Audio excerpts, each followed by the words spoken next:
பாலும் தெளிதேனும் பாகும் பருப்பும் இவை நான்கும் கலந்து நான் உனக்கு தருவேன். கோலம் செய் துங்க கரிமுகத்து தூமணியே, நீ எனக்கு சங்கத் தமிழ் ஒன்றும் தா. உலகெங்கும் இருக்கக்கூடிய ஆலய தீபம் நேயர்களுக்கு என் பணிவான வணக்கத்தை சொல்லி, தினம் ஒரு திருக்கோயில் என்ற தலைப்பில் உங்களை எல்லாம் சந்தித்து கொண்டிருக்கின்றேன். ஒவ்வொரு நாளும் ஒரு திருக்கோயிலை தரிசித்து மகிழ்கின்றோம். ஒவ்வொரு திருக்கோயிலுமே புராண சிறப்பும் வரலாற்று சிறப்பும் ஆன்மீக சிறப்பும் கொண்டவை. ஒவ்வொரு நாளும் சிறப்புக்குரிய திருக்கோயில்களை நாம் தரிசித்து மகிழ்ச்சி அடைந்து கொண்டிருக்கிறோம்.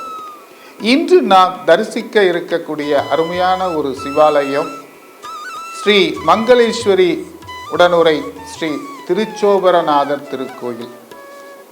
மங்களாம்பிகை என்றும் சொல்லுவார்கள், அம்பிகையினுடைய பெயர். அருமையான ஒரு சிவத்தலத்தை இன்று நாம் தரிசிக்க இருக்கிறோம்.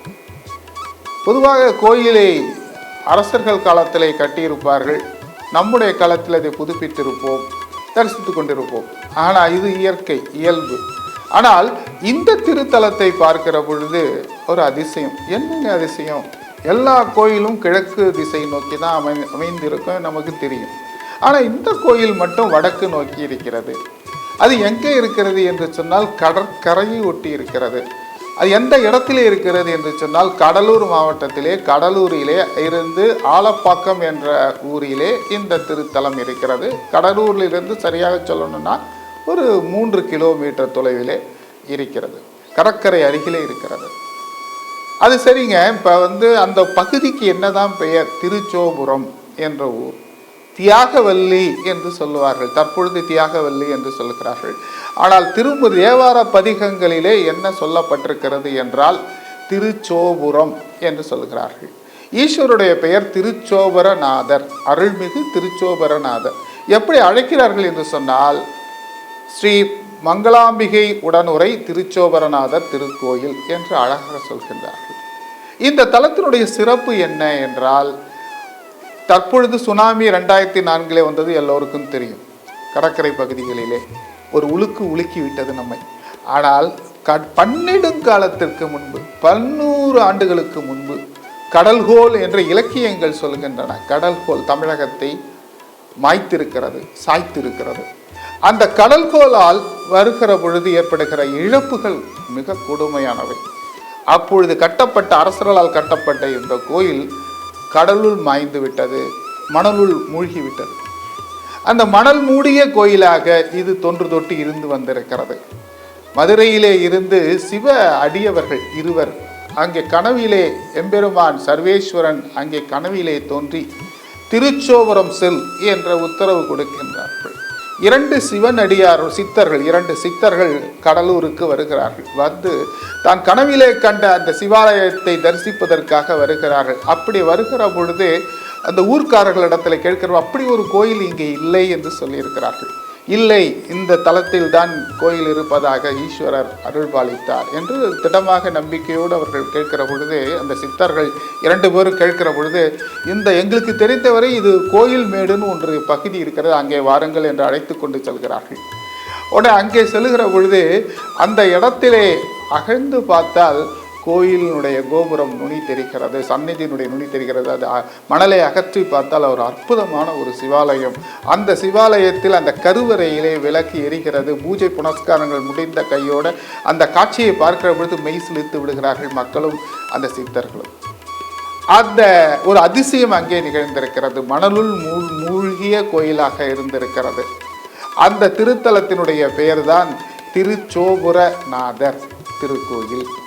அங்கே சுவாமி அம்பிகை அற்புதமாக காட்சியளிப்பார்கள்.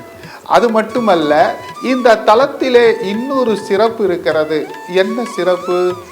அதாவது பார்த்தீர்கள் என்றால் அந்த தலத்தில் அதிசயம் என்ன? அதிசயம் அந்த கோயிலில், அந்த கோயிலுடைய கருவறைகளிலே இருந்து அந்த சுற்றுப்பிரகாரங்கள் வரை கடல் வந்திருக்கிறது.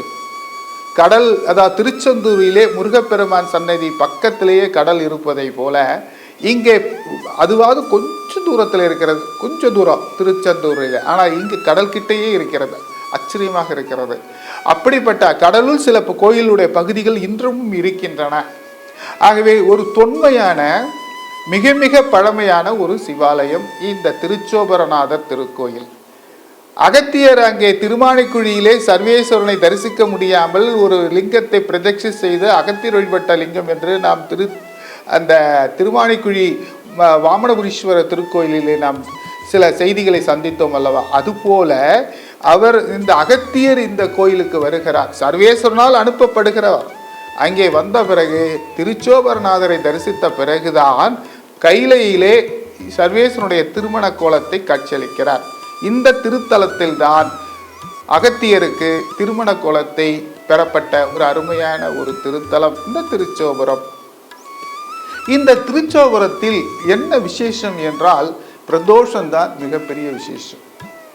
பிரதோஷம், தோஷமான பொழுதை தோஷம் இல்லாத பொழுதாக மாற்றுவது சர்வேஸ்வரன். துன்பமான நிலையை மாற்றி இன்பமான நிலையாக உருவாக்கக்கூடியவர் ஈஸ்வரர். அந்த நிலையைத்தான் பிரதோஷம் என்று சொல்வார்கள். அந்த பிரதோஷத்தினுடைய முக்கியமான நிகழ்வு என்ன என்றால், அடியவரை வணங்கினால் அது ஆண்டவரையே வணங்குவது போல என்று சொல்லுவதுதான் சைவத்தின் நிலைப்பாடும் வைணவத்தினுடைய நிலைப்பாடும். அடியவர்களை வணங்கினால் அது இறைவனையே வணங்குவது போல. இந்த நந்திகேஸ்வரர் எப்படிப்பட்டவர் என்றால் 4 கால்களும் 4 மறைகள், ரிக் எது சாமம் அதர்வனம் சொல்றாங்க இல்லைங்களா? அந்த 4 வேதங்களும் 4 கால்கள், 2 கொம்புகளும் அது நெருப்பு துண்டங்கள். அந்த நடராஜ பெருமானுடைய திருநடனத்தை பார்க்கிற பொழுது எப்படி தரிசிக்க வேண்டும் என்றால், நந்தியினுடைய பின்னால் சென்று 2 கொம்புகளுக்கிடையே சர்வேஸ்வரனை நாம் வழிபடுவதுதான் சிறப்பு. நந்திகேஸ்வரருக்கும் சிவனுக்கும் நடுவில் போகக்கூடாது. திருச்செவிகளிலே நம்முடைய கோரிக்கைகளை நந்திகேஸ்வரருக்கு சொல்லக்கூடாது, அதை நாம் தொடவே கூடாது, வணங்குவதோடு சரி. ஆகவே நந்திகேஸ்வரருக்கு அவ்வளோ சிறப்பை கொடுக்கிறார் ஈஸ்வரர்.